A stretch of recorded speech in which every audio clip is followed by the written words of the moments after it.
Quero chamar a vossa atenção para lermos a palavra de Deus em Atos, no capítulo 2, segundo capítulo de Atos, e o versículo 1. Atos, capítulo 2, primeiro versículo. Vou falar um pouco sobre Pentecostes, em uma linguagem bem reduzida e resumida. Vários aspectos dessa solenidade vou deixar para um outro momento. Quero falar apenas, frisar apenas o aspecto da unidade. Vamos à palavra de Deus.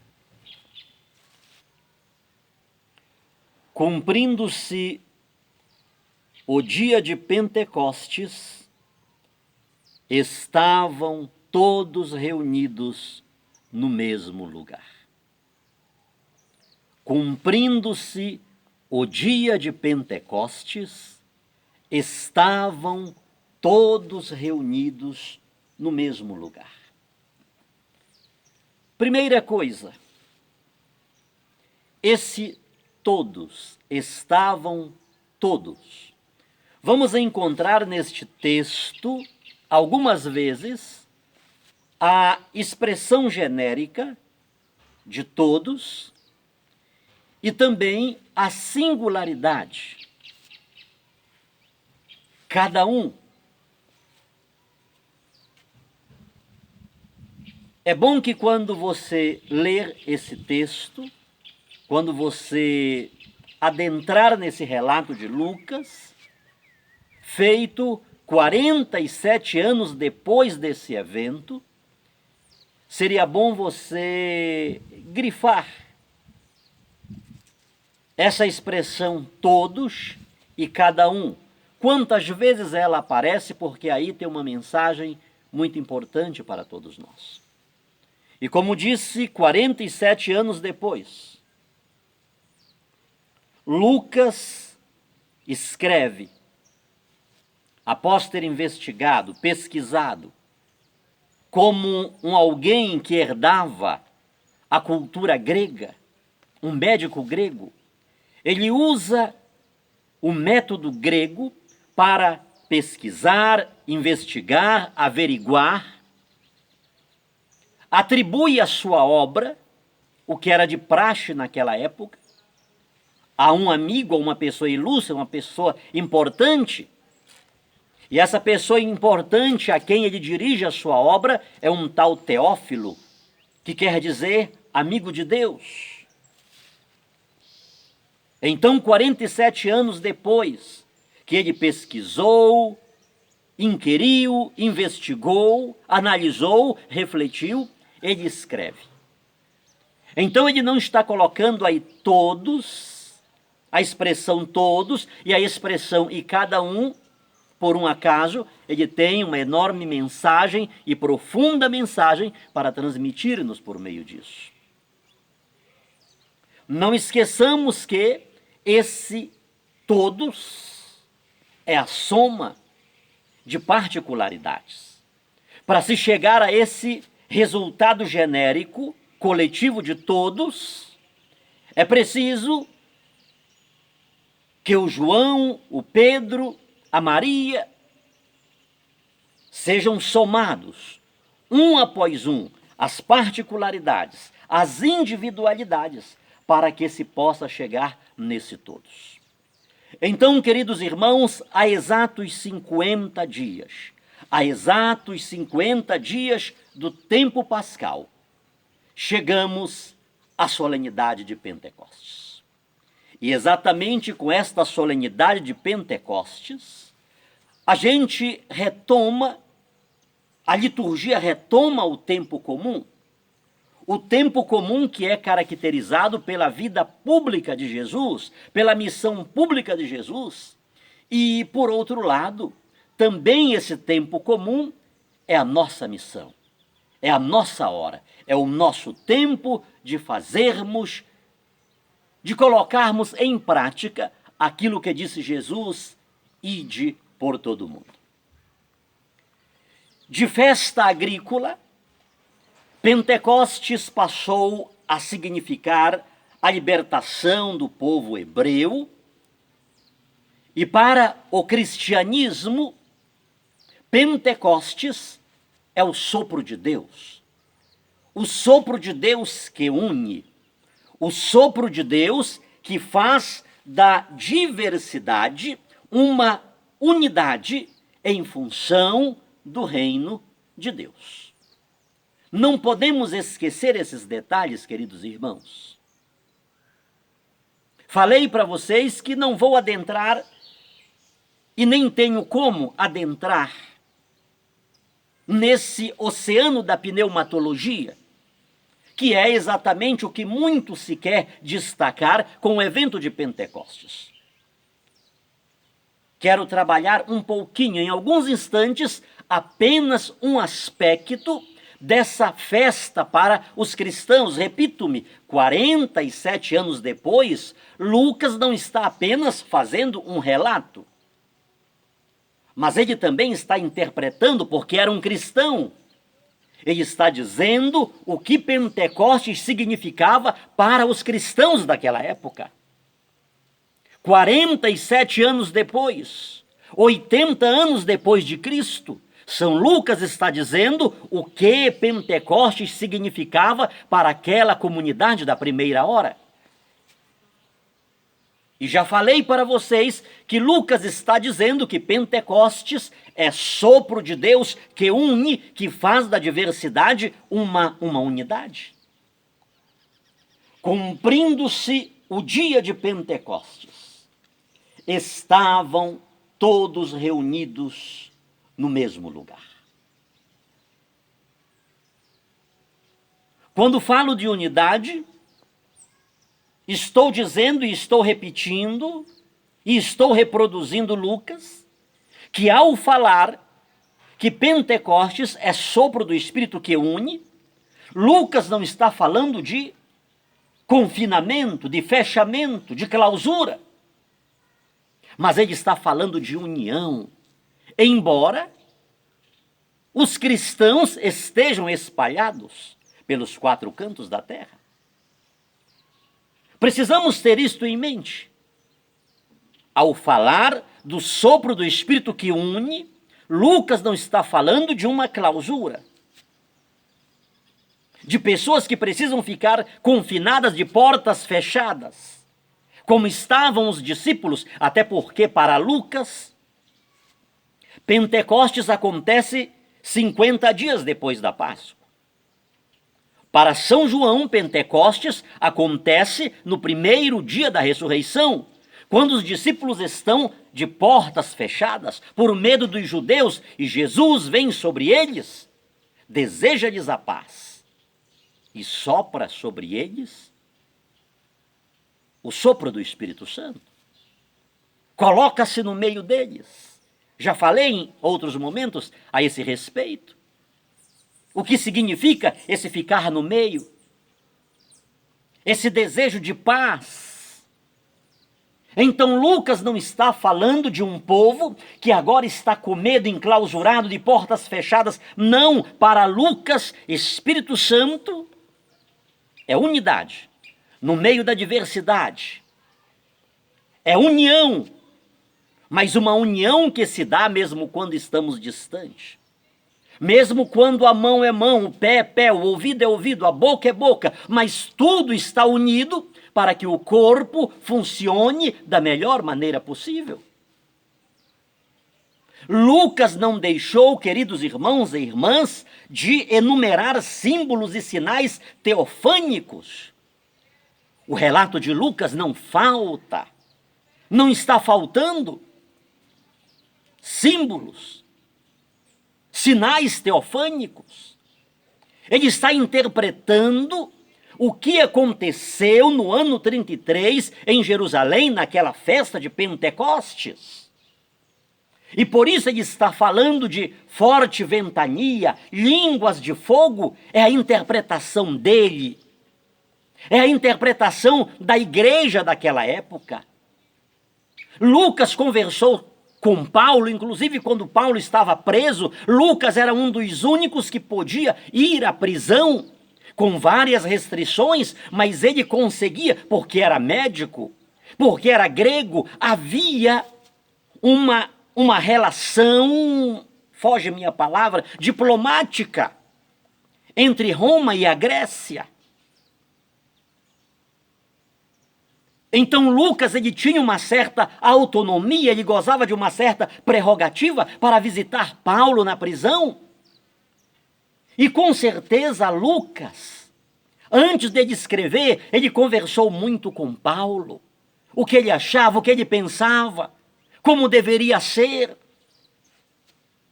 Então Lucas, ele não deixou de lado os sinais teofânicos, os símbolos, e ele falou dessa forte ventania, ele falou dessas línguas de fogo que se repartiram sobre cada um deles.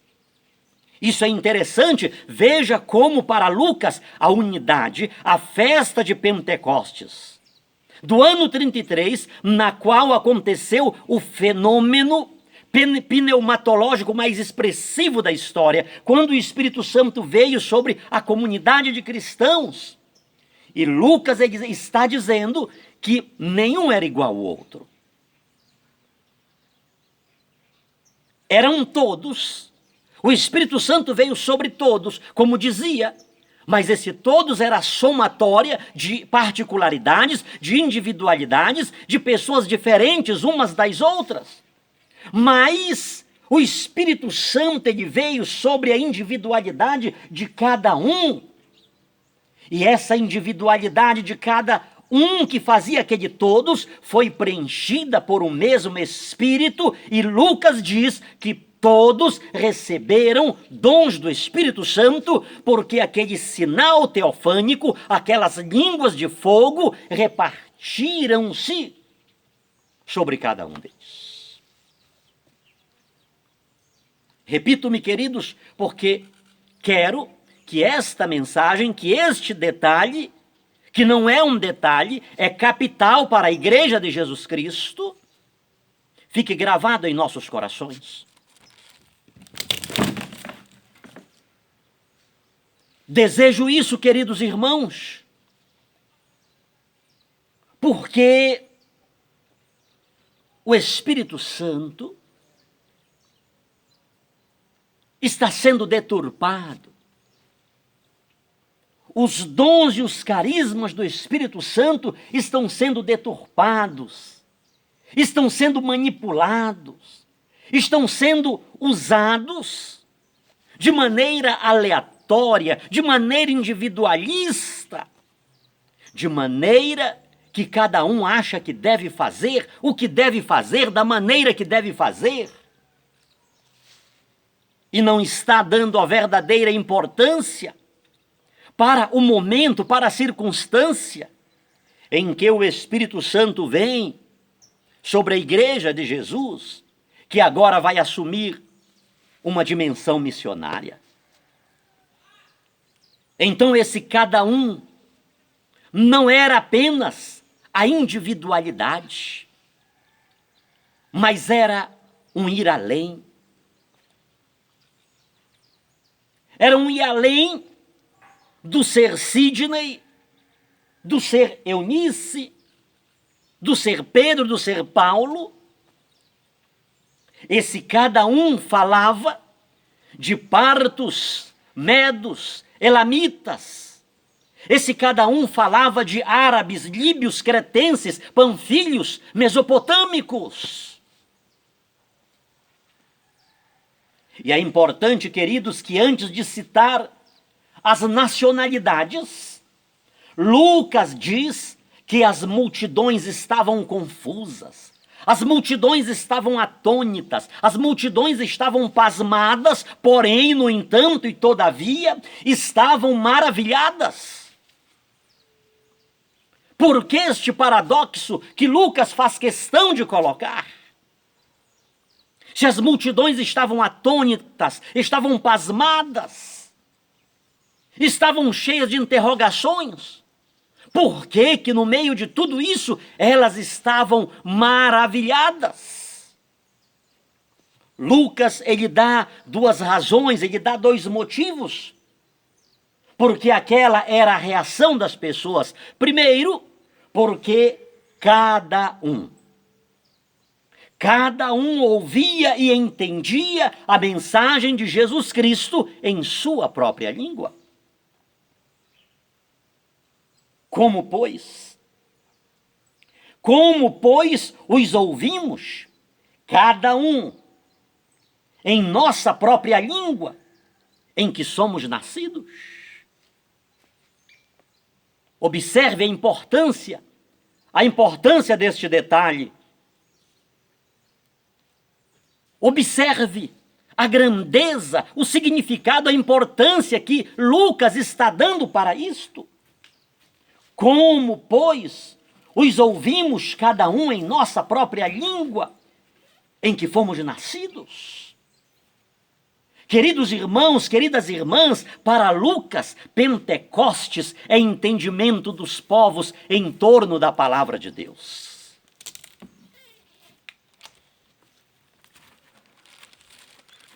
Para Lucas, Pentecostes não tinha o significado que hoje muitas pessoas querem ter e querem dar e querem universalizar, achando que é desse jeito, daquela maneira, da sua maneira.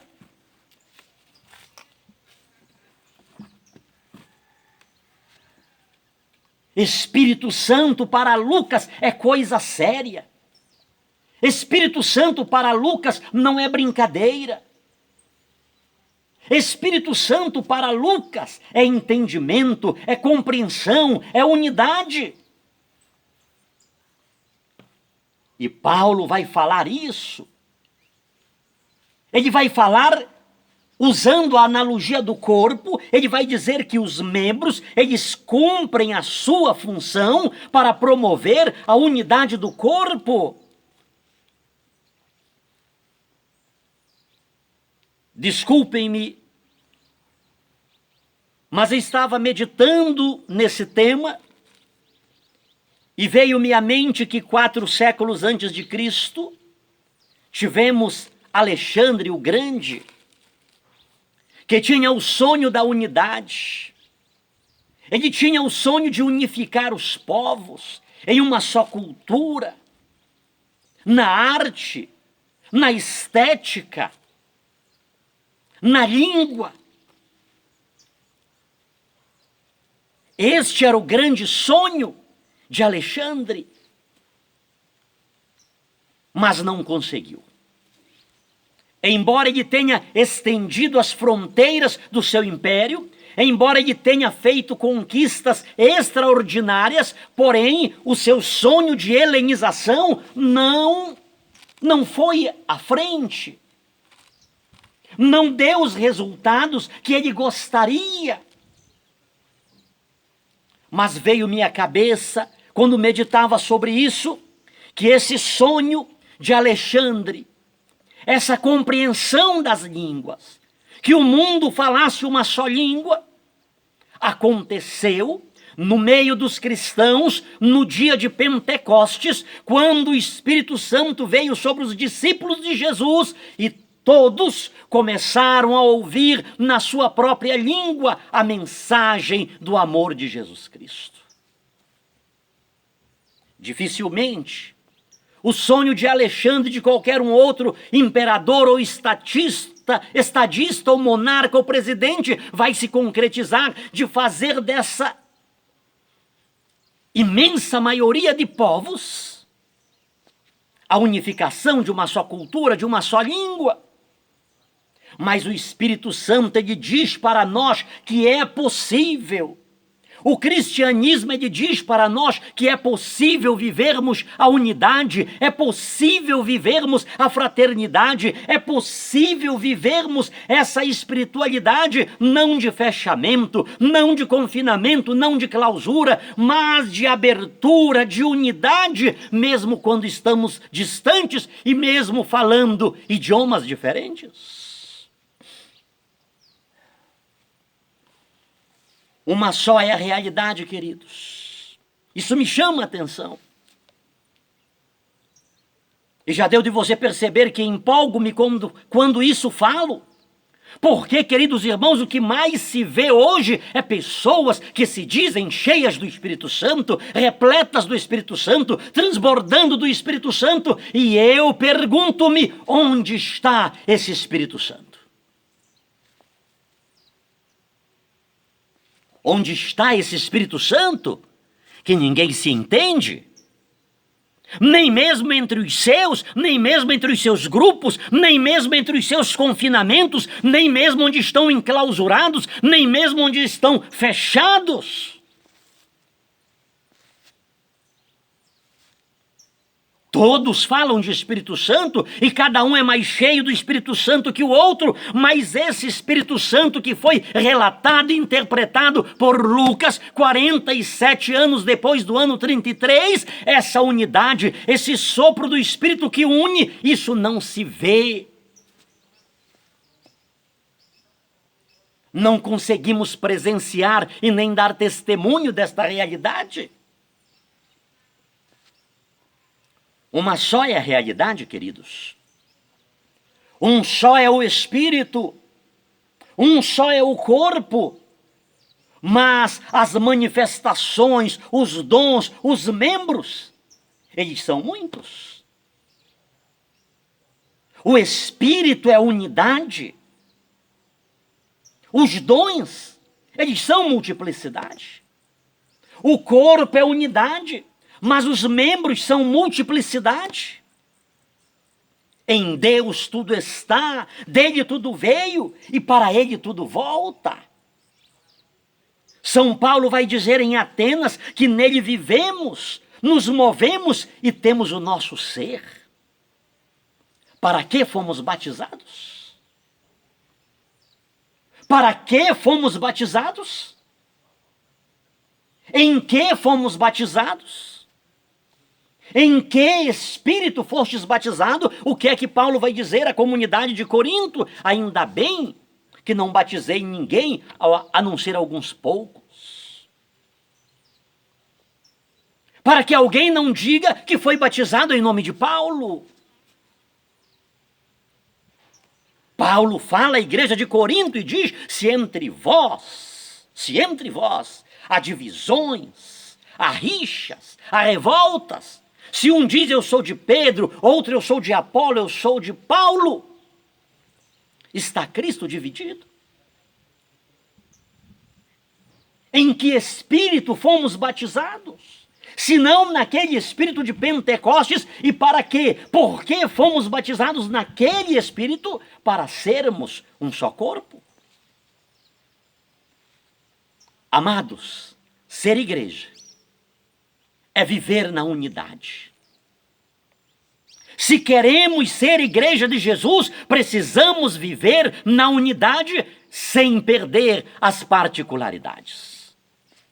Isso é igreja ministerial, é igreja querigmática, é igreja catequética, é igreja de dons, de serviço, de ministério, de hierarquia.